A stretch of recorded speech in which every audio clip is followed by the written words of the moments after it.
compreenderam que o homem cósmico é mais uma imagem psíquica interior do que uma realidade concreta exterior. De acordo com a tradição hindu, por exemplo, ele é algo que vive dentro do ser humano, sendo a única parte imortal. Esse grande homem interior age como um redentor, retirando o indivíduo do mundo e de seus sofrimentos para levá-lo de volta à sua esfera eterna original. Mas só pode fazê-lo quando o homem o reconhece e levanta-se do seu sono para segui-lo. Nos mitos simbólicos da Índia antiga, essa figura é conhecida como Purusha ou Purusha, que significa simplesmente homem ou pessoa. Purusha vive dentro do coração de cada indivíduo e ocupa, ao mesmo tempo, todo o cosmo. Então, temos uma imagem dessa figura. É curioso, porque ao mesmo tempo parece que ela tem um seio, como ela tem nitidamente um falo bem à mostra. Aí tem pulseiras, uma coisa na cintura parecendo uma tanga, parece que como se tivesse atrás, não sei se o cabelo envolto por um véu de pedra, correntes, e acho que é isso. Legenda. Exemplos do casal da realeza, uma imagem simbólica da totalidade psíquica e do self. Acima, uma escultura indiana do século III a.C., representando Shiva e Parvati, uma ligação hermafrodita. Realmente, tem o seio e tem o falo. Abaixo, as deidades hindus Krishna e Radha, em um bosque. Então, a Krishna e Radha estão se abraçando, mas parece que uma, não sei se está empurrando a outra ou está indo abraçar a outra. E aí tem toda uma paisagem de folhas, grama, uma cobra enrolada numa árvore. Sempre tem uma cobra nessas imagens sempre encontro uma cobra nas imagens que foi selecionada para esse livro. Embaixo parece um homem e tem uma pedra na cabeça dele, é indistinguível, gente. Mas um homem olhando para o lado, só realmente o busto assim, né? Do pescoço realmente para cima. É um homem olhando como se fosse à distância e tem algo em cima da cabeça dele. Legenda. A cabeça grega era considerada pelo Dr. Jung ligeiramente hermafrodita. Jung acrescentou ainda que a cabeça tem como as figuras análogas de Adonis, Thamus e Baldur, toda a graça e o charme dos dois sexos. De acordo com vários mitos, o homem cósmico não significa apenas o começo da vida, mas também o seu destino final, a razão de ser de toda a criação. Todo cereal significa trigo, todo tesouro natural significa ouro, toda procriação significa homem, diz o sábio medieval Meister Eckhart. E se analisarmos essa observação do ponto de vista psicológico, verificaremos que ela está absolutamente certa. Toda a realidade psíquica interior de cada indivíduo é orientada, em última instância, em direção a este símbolo arquetípico do self. Em termos práticos, isso significa que a existência do ser humano nunca será satisfatoriamente explicada por meio de instintos isolados ou de mecanismos intencionais como a fome, o poder, o sexo, a sobrevivência, a perturbação da espécie, etc. Isto é, o objetivo principal do homem não é comer, beber, etc., mas ser humano. Acima e além desses impulsos, nossa realidade psíquica interior manifesta um mistério vivo que só pode ser expresso por um símbolo, e para exprimi-lo, o inconsciente muitas vezes escolhe a poderosa imagem do homem cósmico. Na nossa civilização ocidental, o homem cósmico tem sido comparado a Cristo, e na oriental a Krishna, ou a Buda. No Velho Testamento, essa mesma figura simbólica aparece como o Filho do Homem, e no misticismo judeu surge mais tarde como Adão Kadmon. Certos movimentos religiosos do fim da antiguidade chamaram-no simplesmente Anthropos, a palavra grega que significa homem. Como todos os símbolos, essa imagem revela um segredo impenetrável, o sentido essencial e desconhecido da existência humana. Como já assinalamos, certas tradições afirmam que o homem cósmico é o objetivo, o destino da criação, mas a realização desse propósito não deve ser compreendida como um possível acontecimento de ordem exterior.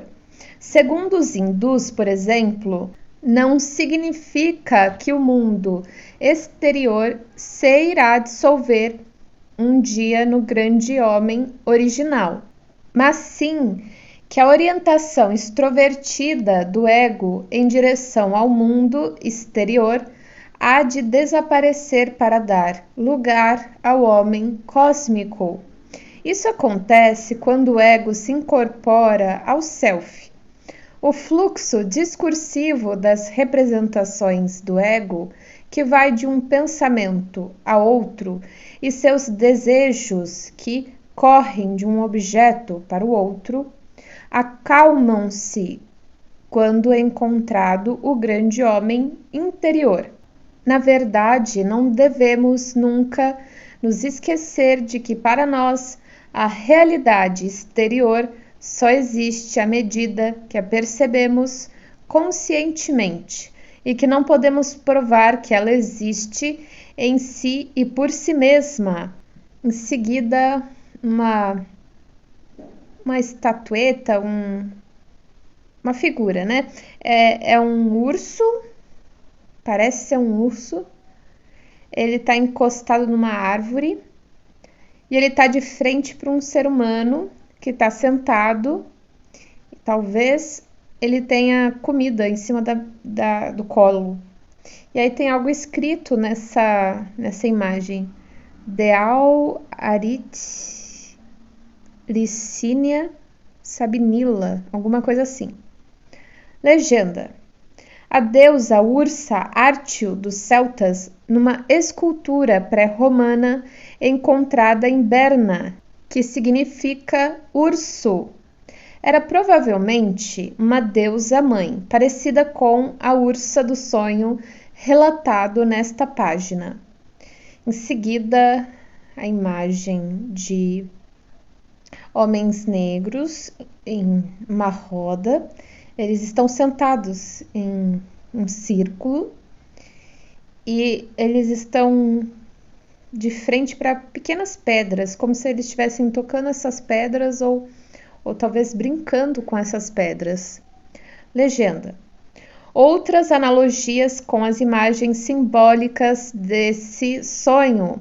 Acima, aborígenes australianos com as suas pedras sagradas que acreditam encerrar o espírito dos mortos, abaixo de um manuscrito alquímico do século XVII, o símbolo do casal real sob a forma de um casal de leões.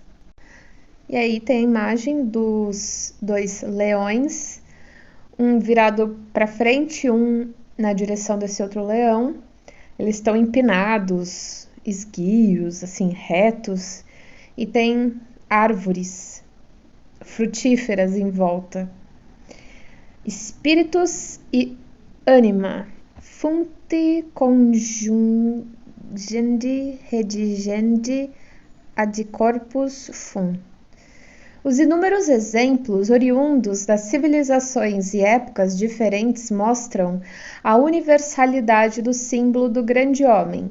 Sua imagem está presente no espírito humano como uma espécie de objetivo ou expressão do mistério fundamental de nossa vida. É como se esse símbolo representa o que é total e pleno. Ele é, muitas vezes, concebido como um ser bissexual. Sob essa forma, reconcilia um dos mais importantes pares conflitantes da psicologia, o elemento feminino e o masculino. Tal união aparece também com frequência nos sonhos como um casal divino da realeza ou, de certa maneira, eminente. O seguinte sonho de um homem de 47 anos mostra de modo intenso este aspecto do self. Abre aspas. Encontro-me numa plataforma e vejo abaixo de mim uma imensa e bela ursa preta, de pelo áspero, mas bem cuidado. Ela ergue-se nas patas traseiras e dá polimento a uma pedra chata e oval, que se torna cada vez mais brilhante e que está colocada sobre uma laje não muito distante. Uma leoa e sua cria fazem a mesma coisa, mas as pedras que estão polindo são maiores e de formato redondo. Depois de algum tempo, a ursa transforma-se numa mulher gorda e nua de cabelos pretos e olhos escuros e faiscantes. Comporto-me em relação a ela de maneira provocantemente erótica e de repente ela se aproxima para agarrar-me. Assusto-me e refugio na plataforma onde me encontrava antes. Vejo-me depois no meio de várias mulheres. A metade do grupo é de mulheres primitivas, com abundante cabeleira negra, como se fossem animais metamorfoseados. A outra metade é constituída por mulheres como eu, isto é, da mesma nacionalidade da sonhadora, e tem cabelos louros e castanhos. As mulheres primitivas cantam uma canção muito sentimental, em voz aguda e melancólica. Agora, numa elegante carruagem, chega um jovem trazendo na cabeça uma coroa real, dourada e cravejada de rubis. É um belo espetáculo. A seu lado está uma jovem loura, provavelmente sua mulher, mas sem coroa. Parece que a leoa e seu filhote foram transformados nesse casal. Fazem parte do grupo de gente primitiva. Depois, todas as mulheres, as primitivas e as outras, entoam um cântico solene e a carruagem real parte lentamente em direção ao horizonte. Fecha aspas. Aqui o núcleo interior da psique do sonhador aparece inicialmente na visão fugidia deste casal, régio que emerge das profundezas de sua natureza animal e das camadas mais primitivas do seu inconsciente. A ursa do começo do sonho é uma espécie de deusa-mãe. Artemisa, por exemplo, era adorada na Grécia sob a forma de ursa. A pedra escura e oval que ela está polindo simboliza provavelmente o ser mais íntimo do sonhador, sua verdadeira personalidade. Esfregar e polir pedras é uma conhecida e antiquíssima atividade do homem. Na Europa, pedras sagradas enroladas em cortiças e escondidas em cavernas foram encontradas em vários lugares, provavelmente guardadas pelos homens da Idade da Pedra como receptáculos de poderes divinos. Atualmente, alguns aborígenes da Austrália acreditam que seus ancestrais mortos continuam a existir como forças benéficas e divinas dentro de pedras e que ao esfregá-las o seu poder é aumentado, como se estivessem carregadas de eletricidade em benefício de ambos, o morto e o vivo. Em seguida, parece uma imagem pintada em uma pedra ou talvez um escudo, mas é basicamente Medusa, só que com uma cara assim de pavor. Ela tá com a boca aberta, as sobrancelhas juntas, em uma expressão de confusão e pavor. Legenda: nos sonhos, um espelho pode simbolizar o poder que o inconsciente tem de refletir objetivamente o indivíduo, dando-lhe uma visão dele mesmo que talvez nunca tenha tido antes. Só por meio do inconsciente, tal percepção, que por vezes choca e perturba a mente consciente, pode ser obtida, assim como no mito grego, onde a repulsiva Medusa, cujo olhar transformava os homens em pedra, só podia ser contemplada em um espelho. Medusa refletida num escudo, pintura de Caravaggio, século XVII. Então, realmente era um escudo. O homem cujo sonho estamos discutindo havia recusado casar-se até aquele momento. Seu medo do casamento o fez fugir da mulher ursa para sua plataforma de espectador, de onde podia assistir a todas as ocorrências passivamente, e sem se deixar envolver por intermédio do motivo da pedra polida pela ursa. O inconsciente está tentando mostrar-lhe que ele deveria tomar contato com esse aspecto da vida e que é por meio dos atritos da vida de casado que o seu ser interior pode ser moldado e polido. Ao ser polida, a pedra começará a brilhar como um espelho, e assim a ursa poderá ver-se refletida. Isso significa que só ao aceitar o contato humano e o sofrimento é que a alma humana se transforma em um espelho no qual os poderes divinos se reproduzem. Mas o nosso sonhador corre para um lugar mais alto, isto é, para todo tipo de reflexões e de contemplações pelas quais pode escapar às imposições da vida. O sonho, então, mostra-lhe que, se fugir dessas exigências, uma parte da sua alma, sua ânima, ficará indiferençada. Fato simbolizado pelo grupo indefinido de mulheres que se subdivide em uma metade primitiva e outra civilizada. A leoa e sua cria, que intervém então na cena, personificam um anseio misterioso de alcançar a individuação, indicado pelo polimento que dão as pedras redondas.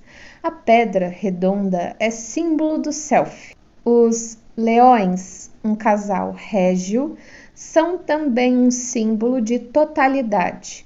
No simbolismo medieval, a pedra filosofal, um símbolo preeminente da totalidade do homem, é representada por um casal de leões ou por um casal humano montado em leões. Simbolicamente, isso indica que muitas vezes o impulso para a individuação aparece de forma velada, escondida na paixão arrebatadora que se sente por alguém. Na verdade, a paixão que excede os limites naturais do sentimento de amor tem como fim supremo o mistério da totalidade. E é por isso que, quando se ama apaixonadamente, tornar-se uma só pessoa com o ser amado é o único objetivo válido de nossa vida. Enquanto a imagem da totalidade nesse sonho se encontra expressa sob a forma de um casal de leões, está implícito seu envolvimento nesse tipo de paixão devastadora. Mas quando o leão e a leoa tornam-se rei e rainha, a necessidade de individuação já alcançou um nível de realização consciente e pode agora ser compreendida pelo ego como sendo o verdadeiro objetivo da vida do sonhador. Antes de os leões terem se transformado em seres humanos, só as mulheres primitivas cantavam e de modo sentimental, significando que os sentimentos do sonhador conservavam-se em um nível primitivo e emotivo.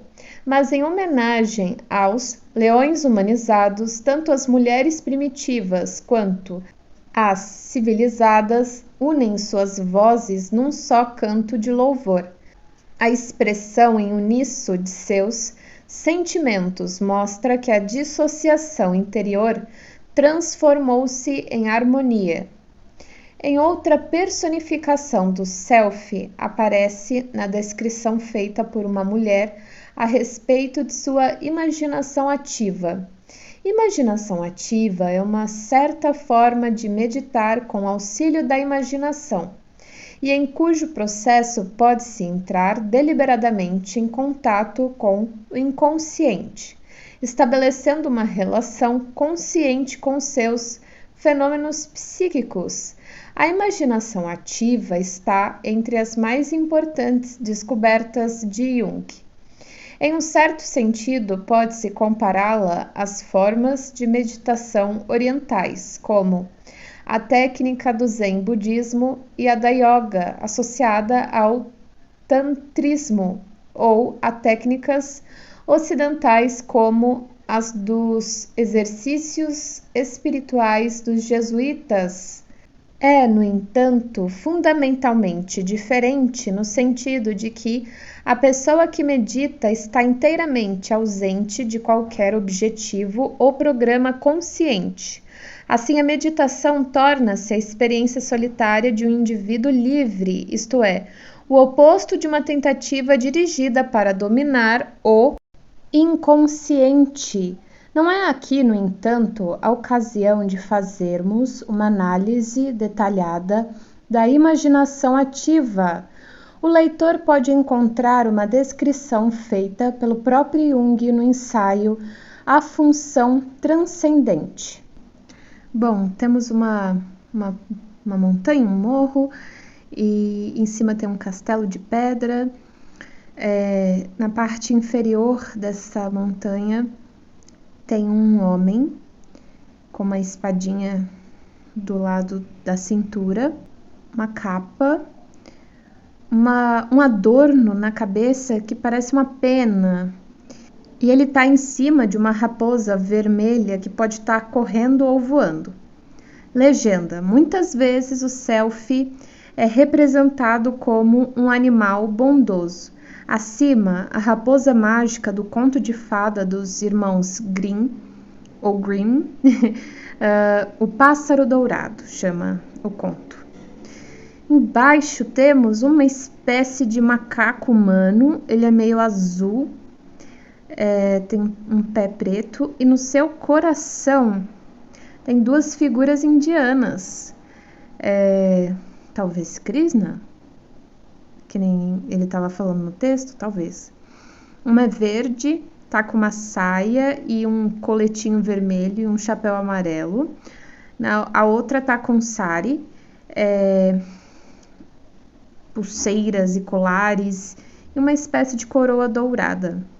Legenda: o deus macaco dos hindus, Hanuman, carregando dentro do seu coração os deuses Shiva e Parvati. Em seguida, uma fotografia de um cachorro com uma bandana ao entorno do peito, que tem uma cruz, parece um cachorro de socorro, de auxílio, porque ele está numa zona de guerra. Tem arame farpado, estacas de madeira atrás dele. Legenda: Rin Tin Tin, o herói cachorro dos filmes americanos e da TV, famoso na primeira metade do século XX. Em seguida, uma imagem real de um casal, um homem e uma mulher. Eles estão numa praia. Sabe aquelas praias feitas de pedras? Não areia, pedras pedrinhas pequenas, mas pedras. E eles estão agachados e ele está segurando a mão dela e parece que ou ela está mostrando algo ou ela está segurando a mão dele.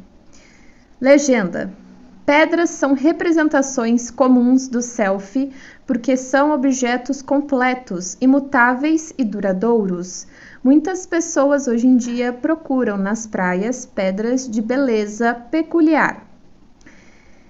Em seguida, um homem com adornos de pedra. Então, são pulseiras, braceletes, colares, no seu cabelo também.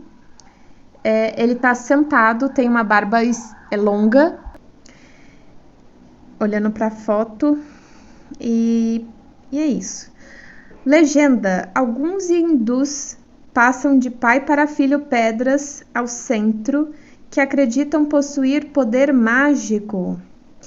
Em seguida, uma imagem da grande rainha Elizabeth, com seu vestido azul, aquelas plumas, né, paetê no pescoço, muito bem vestida, segurando a luva, segurando o leque.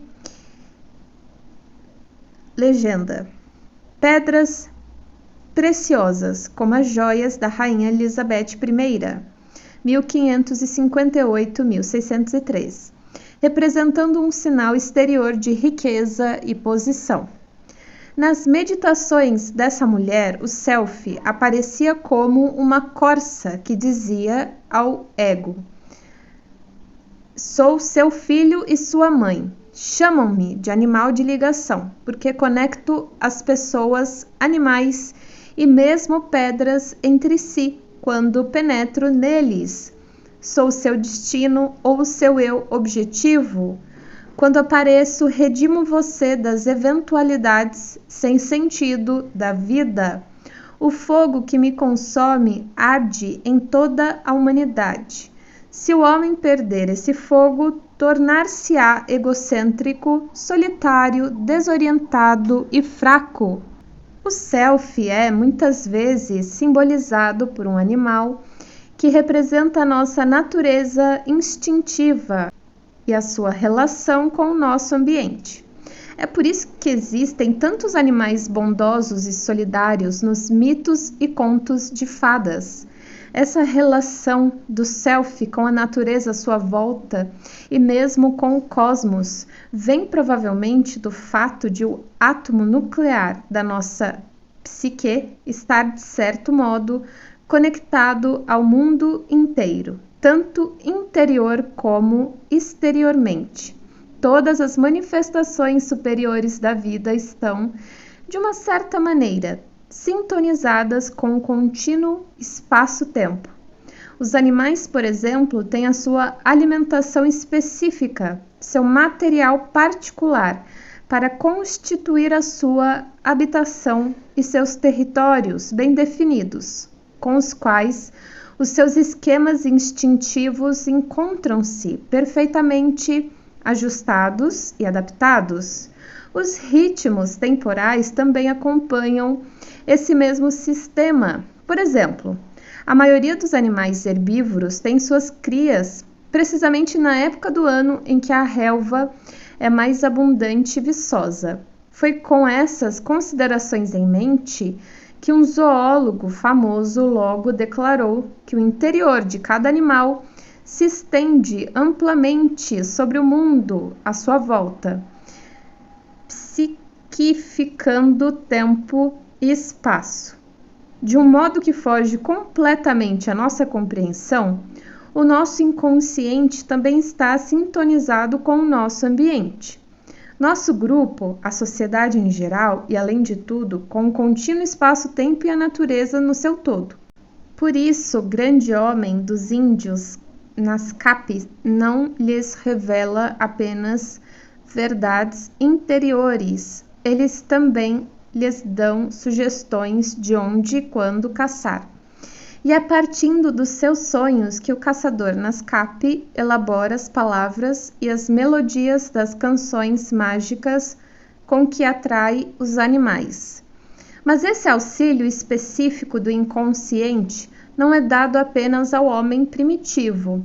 Jung descobriu que os seus sonhos podem dar também ao homem civilizado a orientação de que ele necessita para a solução dos problemas da sua vida interior e exterior. Na verdade, muitos dos sonhos dizem respeito detalhadamente à nossa vida exterior e ao nosso ambiente. A árvore que cresce diante da nossa janela, a nossa bicicleta, o nosso carro ou uma pedra que se apanhou durante uma caminhada podem, por meio da nossa vida onírica, ser elevados ao nível de símbolos, tornando-se especialmente significativos. Se prestarmos atenção a nossos sonhos, em lugar de vivermos em um mundo frio, impessoal, de acasos, sem maior sentido, poderemos emergir aos poucos para um mundo realmente nosso, repleto de acontecimentos importantes que obedecem a uma ordem secreta. Nossos sonhos, no entanto, não têm como preocupação dominante a nossa adaptação à vida exterior.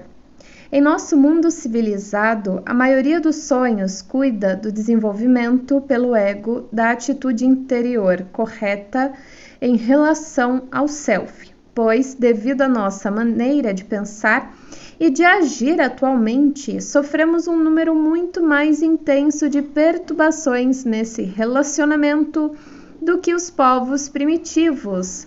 Eles, em geral, vivem diretamente ligados ao seu centro interior, enquanto nós temos a nossa consciência de tal forma desenraizada e envolvida em assuntos exteriores e mesmo forasteiros, que é difícil ao self nos enviar suas mensagens.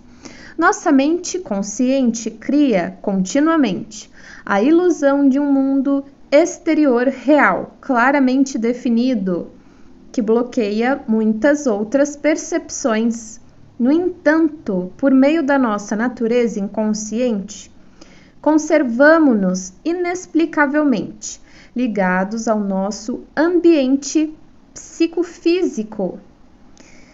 Em seguida, uma imagem de umas montanhas e de um ambiente bastante pedregoso, pedras muito grandes mesmo, e essas montanhas, elas alcançam as nuvens.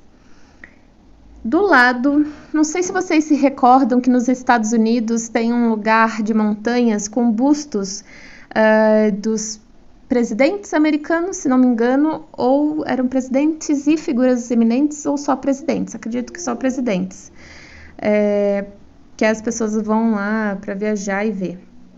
Legenda: a qualidade eterna das pedras é encontrada em rochas e montanhas como estas, à esquerda no Monte Williamson, Califórnia, sendo usadas em monumentos comemorativos.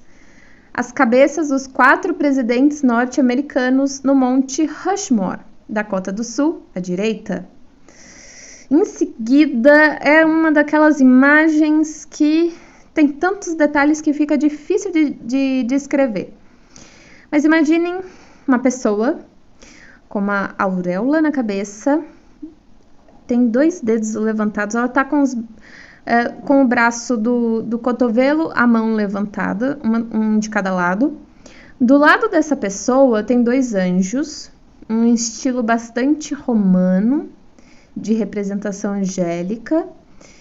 E aí tem um disco na frente delas com várias coisas que fica muito difícil de discernir. Mas vou fazer um chute aqui, talvez mundo, sociedade, porque parece também ao mesmo tempo divisões de um relógio e parece ter coisas assim de civilização, mas bem difícil.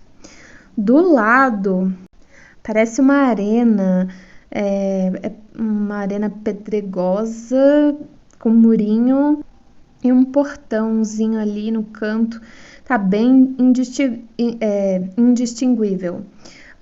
Legenda: eram empregadas também em locais de culto religioso como a pedra sagrada do Templo de Jerusalém, à direita, marcando o centro da cidade, que conforme o mapa medieval à esquerda, era tida como o centro do mundo. Já mencionamos o fato de que o self é simbolizado com muita frequência na forma de uma pedra preciosa ou de outro tipo qualquer. Vimos um exemplo na pedra que estava sendo polida pela ursa e pelos leões. Em muitos sonhos, o núcleo central, o self, também aparece como um cristal. A constituição de precisão matemática de um cristal desperta em nós o sentimento intuitivo de que mesmo na matéria dita inanimada, existe um princípio de ordenação espiritual em funcionamento. Assim, o cristal simboliza muitas vezes a união dos extremos opostos, a matéria e o espírito. Talvez cristais e pedras sejam símbolos do self tão adequados devido à exatidão da sua natureza. Muitas pessoas não resistem ao impulso de apanhar pedras de cor ou formas incomuns para guardá-las, sem saber por que o fazem. É como se as pedras contivessem um mistério vivo que as fascina. Os homens colecionam pedras desde o início dos tempos e aparentemente admitiram que algumas delas são receptáculos de força vital, com todo o seu consequente mistério. Os antigos germânicos, por exemplo, acreditavam que os espíritos dos mortos continuavam a existir nas lápides dos seus túmulos. O costume de colocar pedras sobre os túmulos deve ter surgido da ideia simbólica de que algo eterno do morto subsiste e encontra nas pedras a sua representação mais adequada. Porque apesar de o homem ser, tanto quanto possível, diferente da pedra, o seu centro mais íntimo é, de uma maneira estranha e muito especial, bastante semelhante a ela. Talvez porque a pedra simbolize a existência pura, estando o máximo possível distanciada de emoções, sentimentos, fantasias e do pensamento discursivo do nosso ego consciente. Nesse sentido, a pedra simboliza a experiência talvez mais simples e mais profunda, a experiência de algo eterno que o homem conhece naqueles fugazes instantes em que se sente inalterável e imortal. A necessidade existente em quase todas as civilizações de erigir monumentos de pedra a homens famosos ou nos cenários de acontecimentos importantes, vem provavelmente desse mesmo significado simbólico da pedra. A pedra que Jacó colocou no lugar onde teve seu famoso sonho, ou certas pedras que pessoas comuns depositam sobre os túmulos do santo ou do herói local, mostram a natureza original desse impulso humano de expressar pelo símbolo da pedra experiências de outro modo inexprimíveis. Não nos surpreende que tantas religiões usem uma pedra para representar Deus ou para marcar o local de um culto. O santuário mais sagrado do mundo islâmico é o de Kaaba, a pedra negra de Meca, onde todo muçulmano devoto espera um dia chegar em peregrinação. De acordo com o simbolismo eclesiástico cristão, Cristo é, abre aspas, a pedra que os edificadores reprovaram e que foi feita a cabeça da esquina, fecha aspas. Lucas 20:17. Isto é, a pedra angular. Ele também foi chamado de rocha espiritual, de onde jorra a água viva. 1 Coríntios 10:4. Os alquimistas medievais que buscavam, com um método pré-científico, o segredo da matéria, na esperança de assim encontrar Deus, ou ao menos alguma ação divina, julgavam que esse segredo estaria encerrado na famosa pedra filosofal. No entanto, alguns deles tiveram a vaga intuição de que a sua tão almejada pedra simbolizava algo que só se poderia encontrar na psique do homem. Disse Morienus, um velho alquimista árabe. Abre aspas, essa coisa, a pedra filosofal, é extraída de vós, vós sois o seu minério, e é em vós que se pode encontrá-la, ou para falar mais claramente, eles, os alquimistas, a tiram de vós. Se reconhecerdes isso, o amor e a aprovação da pedra crescerão dentro de vós. Saibam que isso é indubitavelmente uma verdade. Fecha aspas. Em seguida, homens com túnica, com os turbantes, de cores de areia, laranja, e aí tem um homem no meio, está sendo segurado um tapete laranja, um do lado esquerdo, um do lado direito, e aí tem um homem depositando uma pedra preta em cima desse tapete. Legenda: acima, a pedra negra de Meca, venerada por Maomé, ilustração de um manuscrito árabe que a integrou na religião islâmica. Está sendo carregada por 4 chefes tribais, pelos 4 cantos do tapete, para o interior de Kaaba, o santuário de peregrinação anual de milhares de maometanos. Em seguida, a imagem dessa peregrinação, diversos homens sem camisa, com túnicas brancas e um portal ali de pedra na frente. Embaixo temos a imagem de um policial europeu, acredito, e do lado indistinguível assim. Não sei se é uma urna ou se é a beirada de uma cama. Só sei que tem aquele símbolo de trevo de 4 folhas e no rodapé dessa estrutura são leões que seguram talhados. Legenda: à direita, outra pedra simbólica, a pedra do destino, sobre a qual os reis escoceses eram coroados, antigamente levada para a abadia de Westminster, na Inglaterra, no século XVIII, mas nunca perdeu seu valor para os escoceses. No Natal de 1950, um grupo de nacionalistas escoceses roubou a pedra da abadia e levou de volta à Escócia. Foi devolvida à abadia em abril de 1951. Em seguida, a imagem de uma mulher assim, de umas décadas, talvez uma década aí atrás, não, mais, anos 60, talvez, 70, não sei. Ela tá parece um porão, ela tá deitada numa superfície de madeira, que tem umas hastes de madeira, ela tá se segurando, e ela tá rindo como se estivesse gostando. E do lado tem um senhor usando uma boina, ele está esticando a mão e com um meio sorriso, como se fosse ajudá-la. Legenda: um turista beija a famosa pedra Blarney, da lenda irlandesa. Supõe-se que concede o dom da eloquência àqueles que a beijam. Uau! A pedra alquímica, o lápis, simboliza algo que nunca pode ser perdido ou dissolvido, algo de eterno que alguns alquimistas compararam com a experiência mística de Deus dentro de nossas almas.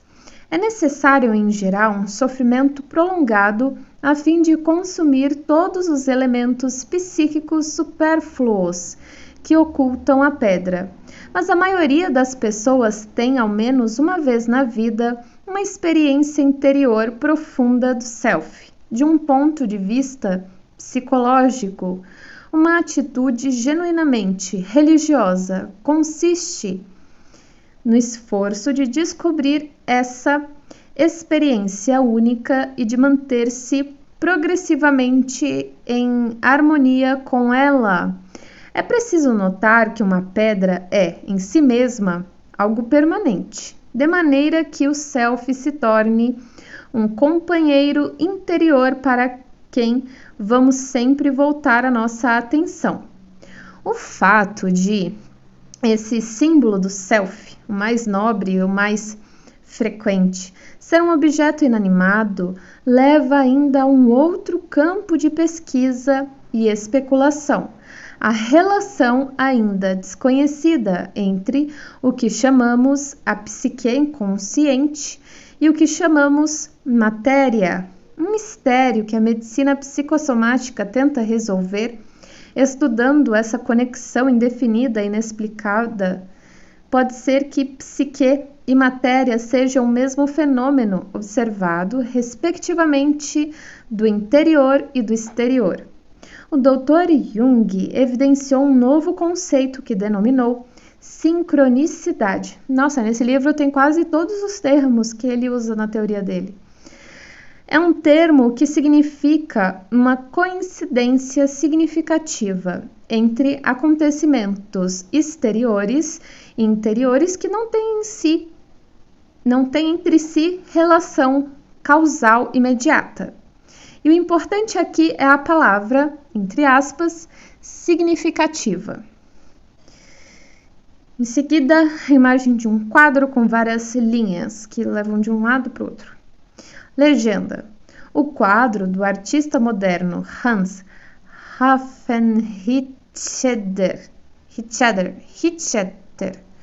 lembra a estrutura do cristal, que, como a pedra comum, é também um símbolo da totalidade.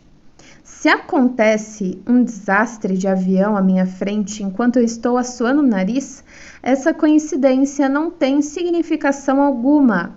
É apenas um tipo de situação causal que se repete com frequência. Mas se eu comprar uma roupa azul e a loja me entrega uma roupa preta no dia da morte de um parente próximo, isso sim será uma coincidência significativa. Os dois acontecimentos não têm uma relação causal, mas estão ligados pela significação simbólica que conferimos à cor preta. Todas as vezes que o Dr. Jung observou tais coincidências significativas na vida de um indivíduo, parece, segundo revelações dos sonhos dessas pessoas, que havia um arquétipo ativado no seu inconsciente. Para ilustrarmos esse ponto, voltemos ao exemplo da roupa preta. Pode ser que a pessoa que receba uma roupa preta tenha tido também um sonho sobre morte. É como se o arquétipo oculto se manifestasse simultaneamente em acontecimentos interiores e exteriores. O denominador comum é uma mensagem expressa simbolicamente. Nesse caso, uma mensagem sobre morte. Assim que se percebeu que certos tipos de acontecimento gostam de acontecer simultaneamente em determinados momentos, começamos a entender a atitude dos chineses, cujas teorias a respeito da medicina, filosofia e mesmo de construção são baseadas em uma ciência de coincidências significativas.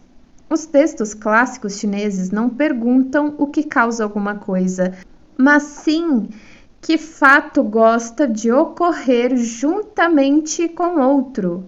Encontramos esse mesmo tema subjacente na astrologia e na maneira pela qual várias civilizações dependeram de consultas a oráculos e atenderam a presságios. São sempre tentativas que buscam encontrar uma explicação para a coincidência, diferente da mera relação de causa e efeito, criando o conceito da sincronicidade. O Dr. Jung delineou um método para penetrarmos mais profundamente na inter-relação da psique com a matéria. E é precisamente nessa direção que parece apontar o símbolo da pedra. Mas essa é uma questão ainda em aberto e insuficientemente explorada, que caberá às futuras gerações de psicólogos e físicos esclarecer. pode parecer ao leitor que as minhas observações a respeito da sincronicidade nos tenham afastado do nosso tema principal, mas senti necessidade de fazer ao menos uma breve introdução a esse assunto, por ele ser uma hipótese junguiana cheia de futuras possibilidades de pesquisa e aplicação. Acontecimentos sincronizados, além de tudo, quase sempre acompanham as fases cruciais do processo de individuação. No momento, muitas vezes passam despercebidos quando o indivíduo não aprendeu a observar tais coincidências nem a lhes dar um sentido em relação ao simbolismo dos seus sonhos.